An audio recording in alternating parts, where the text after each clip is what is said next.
Seguimos en Tucumán con todo y ya está con nosotros la psicóloga Natalia Sánchez, porque hoy vamos a hablar de un tema que quizás tuvo bastante relevancia esta semana. Hubo una conferencia de prensa en donde Franco Colapinto, quien seguramente es el hombre del momento, dijo que tenía TDAH. Estoy hablando de trastorno por déficit de atención e hiperactividad. Por eso la psicóloga nos va a orientar sobre qué es esto y cómo se trata. ¿Cómo estás, Natalia? ¿Cómo estás, Mariana? Gracias por la invitación. Bien, contanos un poco en qué consiste esto del TDAH. Bueno, hoy vamos a hablar de esto que significa trastorno por déficit de atención con hiperactividad o hiperquinesia, ¿sí? La misma palabra nos va a ir orientando qué es lo que significa y cuáles son sus síntomas. Bien. Pero me gustaría, para adentrarnos en esta ocasión, para saber qué es el concepto de neurodivergencia. No sé si lo escuchaste, Mariana. Sí. Lo escuchamos, y también es importante en esto tener en cuenta y destacar que no estamos hablando de una enfermedad.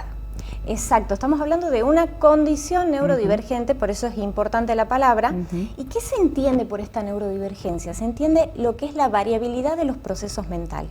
Es decir, todas las formas de comportamiento, de habilidades, de procesamientos de información diferente al resto de la población. ¿Sí? Lo que te decía un poquito ahí atrás de cámara, de que dentro de la neurodivergencia se encuentra el TEA, el trastorno por espectro autista, se encuentra la dislexia, la disartría y algún tipo de alteraciones de la lectoescritura. ¿Sí? Entonces, cuando hablamos de TDA, hablamos de una neurodivergencia. Bien. ¿Cuáles son las características en particular de esta condición? Bueno, mira, antes de hablar de las características, lo importante es saber qué es la causa, cuál es el causante, ¿no? Porque mucha gente habla y bueno, pero ¿qué es lo que lo provoca? Y es importante saber, Mariana, que existe un factor ambiental, un factor genético, pero también un factor neuroquímico, ¿sí? O neurobiológico. Un poquito vamos a hacer hincapié en lo que es el neuroquímico, ¿sí? ¿Qué significa esto? Al déficit de atención se lo conoce por el déficit de dopamina.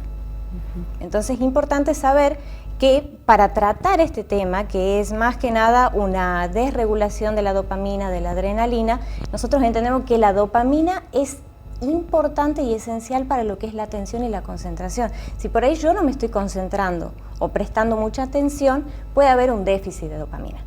¿Sí? Entonces, adentrándonos en esto, podemos entender que la persona que le falta dopamina tiende a tener la búsqueda de impulso, de estímulos muy intensos para poder generarse placer. Porque lo que le falta es esta fuente de placer, ¿no? Que nosotros tenemos, que a las personas con déficit de atención les cuesta sostener esta atención. Entonces, eso es un modo de síntoma. El déficit de atención, la hiperactividad, la impulsividad son los síntomas característicos de esta condición. ¿Desde qué edad se puede distinguir esta condición? Esa es una buena pregunta, porque por ahí los papás te consultan y te dicen, bueno, yo tengo mi nene de 3 años que corre por todos lados, porque juega, porque se trepa, y eso es más una tendencia normal a esa edad. Pero dentro de los 6, 7 en adelante uno ya puede distinguir que lo que es el chico discerniendo lo que se tiene y no se tiene que hacer, ¿no? Porque por ahí la característica que me preguntabas, Mariana, es que cuando uno está hablando, los nenes intervienen, no pueden esperar su tiempo, su turno, les cuesta el orden, les cuesta la disciplina más de lo habitual. ¿Sí? Esa tolerancia a la espera, a esperar tu turno, es como un desafío para ellos. Y el déficit de atención, ¿no? Es como, por ahí esto de Colapinto, hay un meme muy interesante que es como cuando soy colgado, ¿no? Y estoy como distraído, estoy como me cuesta concentrarme. Sí, él justamente lo trajo por quizás estas características, y muchos decían en las redes sociales, tiene esto, tiene aquello. ¿Se puede distinguir de esta manera? ¿O cómo se llega a este diagnóstico para tratar justamente esta condición? Mira, en el caso de Colapinto no sabemos si es. Él lo dijo, no sabemos si a modo de broma o no. Pero en el caso de María Becerra, el año pasado ella ya declaró que con el trabajo con su psicóloga había una explicación de por qué le costaba el aprendizaje y demás. El diagnóstico es importantísimo. Es decir, uno va a poder hacer el diagnóstico, primero que nada, escuchando a los papás. Bien. ¿Cuál es el discurso de lo que cuentan los papás, lo que cuenta el colegio, el psicopedagogo, el pediatra? Hay que hacer una evaluación médica para que esto no sea un problema, sobre todo más grande, de tiroides, de apnea del sueño. Hay que hacer un diagnóstico diferencial. Claro. Y el diagnóstico se hace a través de técnicas y cuestionarios específicos dentro de la psicología. Sí. Una vez diagnosticado, lo que hacemos es pasar al tratamiento. Claro.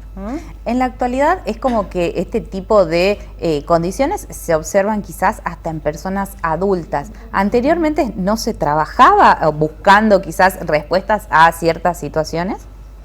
Mira, lo que pasa es que en la antigüedad se enfocaba mucho en el tema de la causa, que es lo que yo te decía, y no se conoce una causa específica. Pero sí se puede detectar el tema de la dopamina. Entonces, como que antes también había más dificultad, menos tecnología y era mucho más difícil sobrellevar un diagnóstico certero. Bien. ¿Tiene algo positivo tener este tipo de condiciones? Mira, es importante porque, te tiro una perlita, personalidades como Gustavo Cerati, como Maradona, ¿sí? Bueno, ya te decía recién María Becerra, Colapinto, presentan perfectamente, encajan dentro de la sintomatología. Y vos te das cuenta que son personas que tienen talento.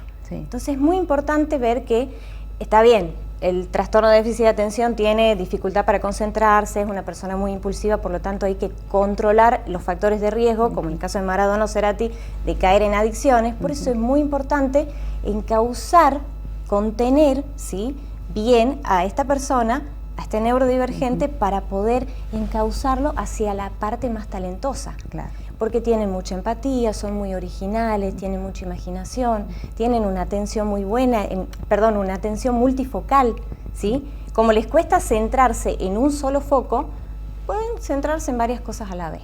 Y tienen muy buen nivel de energía. Bien. Entonces, si distinguimos quizás, o si los papás, ya que están viendo en este momento, distinguen algún tipo de situación que les genere un llamado de atención, ¿qué es lo que tienen que hacer? Es importante para los papás que nos ven, o por ahí las personas adultas que deben estar ahora, yo tengo TDAH, ¿no? Informarse bien. Voy a dejar yo en mis placas, en Instagram, psicóloga Natalia Sánchez, mucha información al respecto, información seria. Y buscar, no caer en esto de decir rápidamente hay que tomarlo con responsabilidad también al tema, ¿sí? Pero, como para ir cerrando también, Mariana, es importante que la gente sepa que al no ser una enfermedad, sino una condición neurodivergente, uno puede trabajar esto incluso a nivel familiar y descubrir una fortaleza dentro de esto que parece una debilidad y hacer un buen trabajo para también la empatía. Muchísimas gracias, Natalia. Gracias a vos, Mariana. Seguimos con Carla.